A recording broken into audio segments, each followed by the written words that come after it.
Hey everyone, and welcome to Developer Tea. My name is Jonathan Cottrell. I'm your host, and today I'm taking on a few questions from a listener named Eric. Eric is from New York, New York, as he'll tell you in the question that he sent in. He was kind enough to send in an audio question, and in fact, he sent in 2 audio questions, and I'll be going over both of them today. The first one has to do with how to keep up with the news, and here it goes. Hi Jonathan, this is Eric Connolly from New York, New York, calling with a question.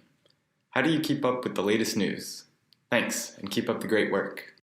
So Eric's question is, I'm going to take it from the angle of how do you keep up with the latest development news? But this really goes for most news types. Of course, there are plenty of different outlets for news. You have indie news outlets, but then you have also the larger news outlets.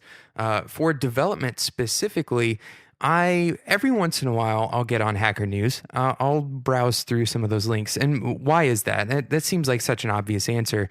But the reason I get on Hacker News is because there are a lot of very smart developers hanging around Hacker News. It is a truly valuable resource. Now, I will say that for a while, I was going to Hacker News and it was sort of depressing for some reason.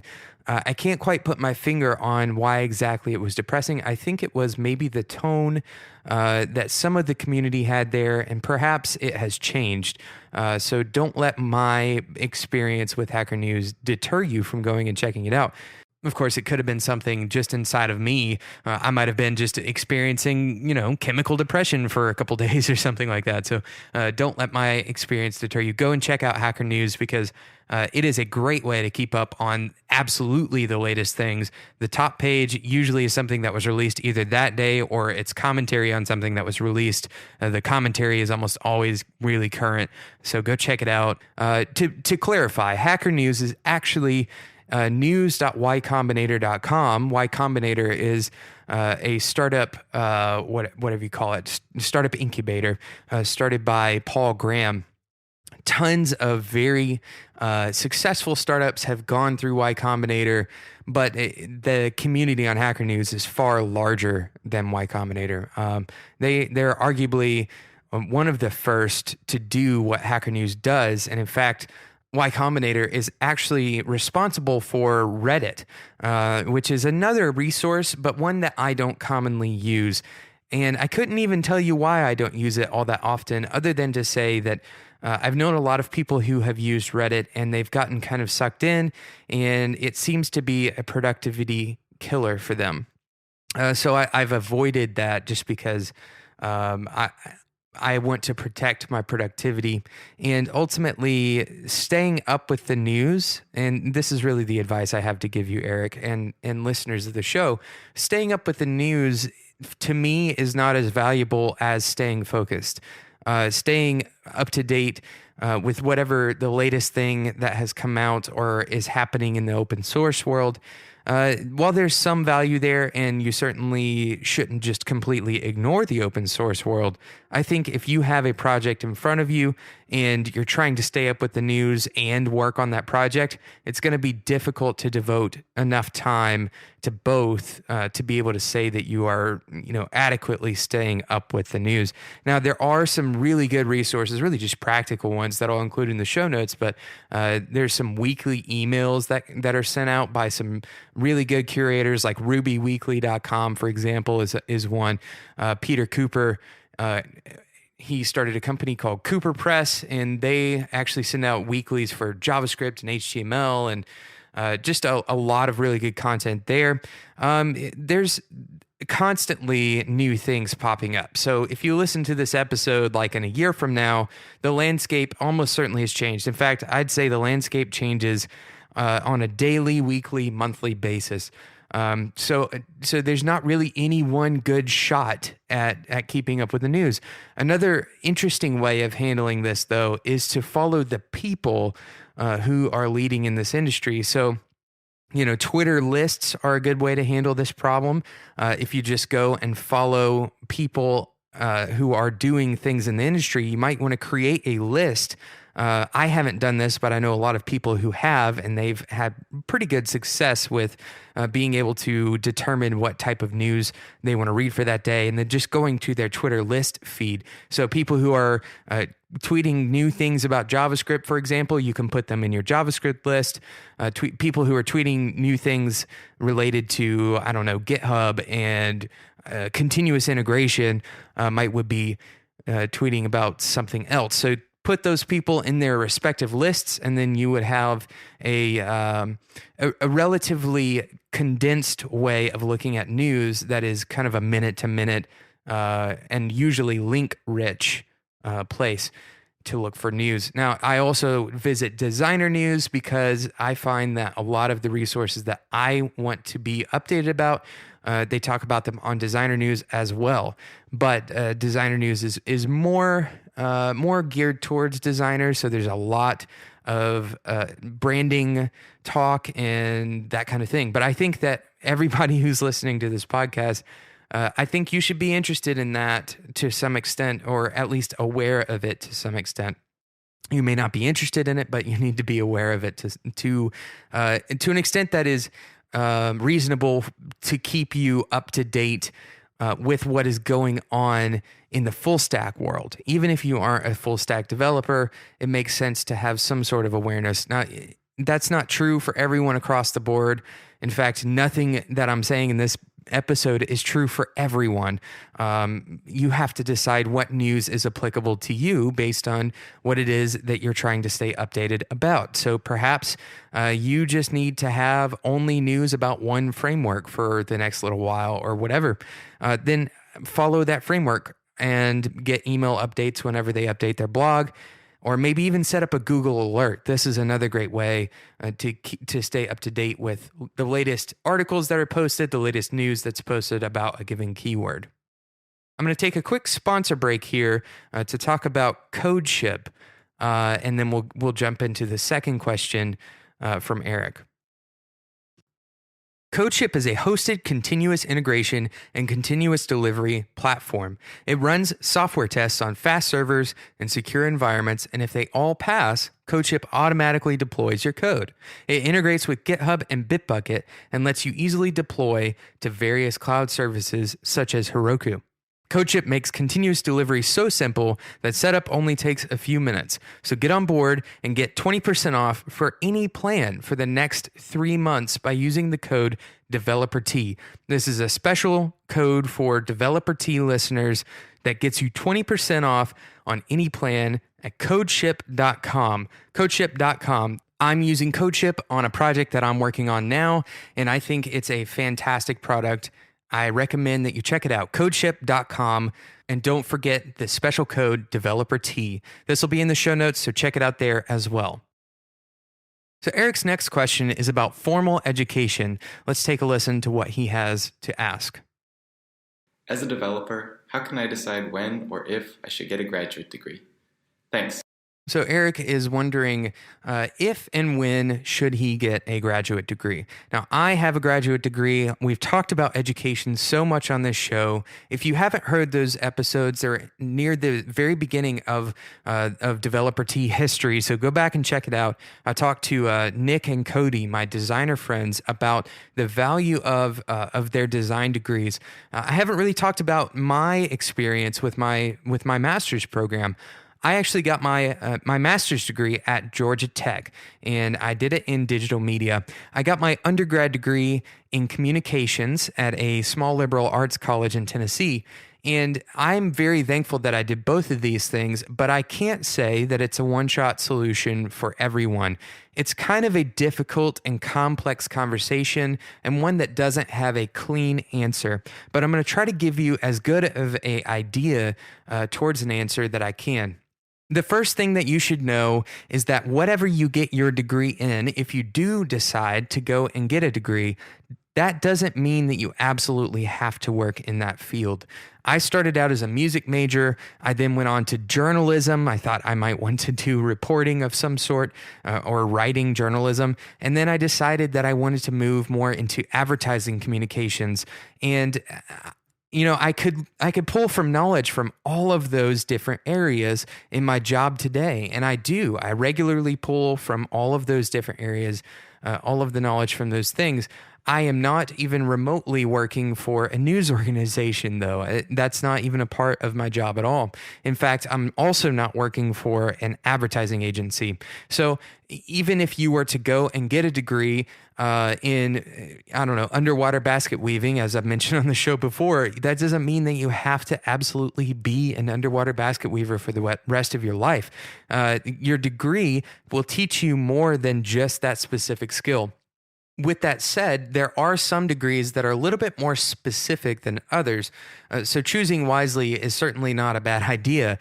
For example, if you go to school for years and years to become a doctor, then it's kind of difficult for you to step back and say, I guess I don't want to be a doctor anymore. I want to do something entirely different, because you've invested a lot of time and money in that degree. And there's a lot of skills that are very specific to being a doctor that you can't really port over into other places. Of course, again, there are no barriers here. If you did go to school to be a doctor and you decide that you want to be a web developer, the door is wide open for that. For web development and for development in general, software development, whatever you want to call it, the door is open even wider. And the reason for that is because the people who are teaching about web development are also usually web developers, and a lot of that content is already available online. Open source is a very important and productive thing for learning, especially if you are learning about how to create things that are open source, especially if you're learning about how to create software, right? There are so many resources online. So the actual material that you would encounter at any graduate program is likely available online. However, the thing that isn't available online necessarily are the human interactions that you will have if you go and are a part of that particular program. So making a decision about whether or not you should go to a graduate program, in my opinion, there are two major concerns that you should keep in mind. The first one is, do you want to do it? It's very simple. Do you have a desire to hold a master's degree? I personally, this is my main driving factor in going to get my master's degree. It wasn't because I was looking at a job that had some sort of requirement for a master's level of education. And in fact, the job that I ended up taking after I got out, which is the one I'm at now, they actually would have preferred that I go ahead and go straight to the job. They wanted me on the job immediately. So my master's degree definitely was a personal choice. It was a personal life goal that I had set out to achieve. And if you have that personal life goal, then I would recommend that you look into trying to find ways to make that happen. I think that a master's degree is definitely a worthwhile pursuit for those of you who want one. Now, it is very rewarding to walk away from a master's program and say that you actually accomplished that thing. And it's certainly worth mentioning that some employers will offer you different positions because you have a master's degree that otherwise you wouldn't be offered. There are a lot of things that go along with getting a higher level education, whether that's a college degree, like an undergraduate degree, or a graduate degree, that will help your career in the long run. People look at your degrees, and just culturally, we appreciate those things because they mark an accomplishment that you have made in life. So if you really want to achieve that thing in life, that is a huge consideration that you shouldn't ignore, in my opinion. The second thing that you should consider is the people, whether or not you would be able to have similar experiences and learn from the people who you would be learning from in a master's degree, and if that particular experience and those particular people are worth the investment that it takes to go and be a part of that degree program. It's not cheap to go into graduate school. Luckily for students, there are a lot of teacher's assistant programs and research assistant programs that will provide money to a student for the work that they're doing and the help that they provide and the research that they're actually executing. But it is very possible that you won't get that help, that you will go into your graduate program without an assistantship and not be able to gain an assistantship. There are so many things that go into that assistantship, being able to pay for your education. So consider whether or not it is worth it to you, because the only things really that you can't get that you would get in a graduate program, the only things that you can't get outside of that graduate program are the personal experiences with the people that you're around and the actual degree itself, the proof that you finished that program and the validation that that provides both to yourself and to other people who you might come in contact with. Choosing to go to a graduate program in order to learn content that otherwise you think you may not be able to learn, most of that content is available online, and most of it is accessible in some format, especially for software development. Some of the most prestigious programs provide their content online through things like iTunes U or Coursera. And in fact, there's even real full-on graduate programs that you can attend entirely online, which basically has you avoiding going to class on campus somewhere. And Georgia Tech, for example, actually provides one of these in computer science. So there's a wide spectrum of options available. If all you're looking for is the content, there are a wide spectrum of much cheaper options, generally speaking, than if you are actually wanting to get the degree and have the human interaction experiences that you would have if you were to go and attend those classes and be under the leadership of those professors. That is a huge, valuable thing. And the things that you learn in those human interaction moments are definitely valuable, and they can't necessarily be easily replicated online in just an online environment. I won't say that that's always going to be the case, especially with the coming age of education being more and more online, and how much virtual reality has advanced. Is very likely that you will be able to attend class entirely virtually, and it will be as if you are there in many respects. So I won't say that that those human interactions will never be possible online, and that the value that you would get from those human interactions isn't always going to be unavailable to you if you take them only online. But I will say that for now, that is the case in many ways. So don't underestimate the value of that human interaction, of that connection that you would make with those people if you were to actually go to those classes on campus. I hope this has helped answer some of the questions that Eric has, as well as all of you listeners. I really appreciate you listening to this show. I absolutely love these kinds of conversations. I hope this conversation sparks debate amongst all of the listeners. Please reach out on Twitter if you have any thoughts about this. You can mention me at @developerT, or you can email me at developerT@gmail.com if you have any further thoughts on this formal education conversation. This is going to be one that never closes. We're never going to end it, because it's going to become more and more complex. Learning is a subject that we will all continuously be learning about. We learn about learning on this show, and I hope that you've seen that come true. Eric, thank you so much for sending in your question. And everyone else, please send me your questions. Thank you so much for listening to Developer T. As I said previously, you can contact me on Twitter at @DeveloperT. You can email me at developerT@gmail.com. And the show notes for this episode will be available at developerT.com. If you're enjoying Developer T, please go and leave a review in iTunes. This is the best way to help other developers just like you find Developer T.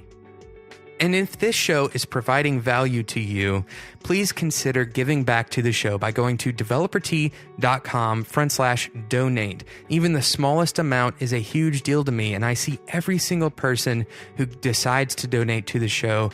I actually get an alert directly on my phone if you decide to donate to Developer T. Thank you so much, and until next time, enjoy your tea.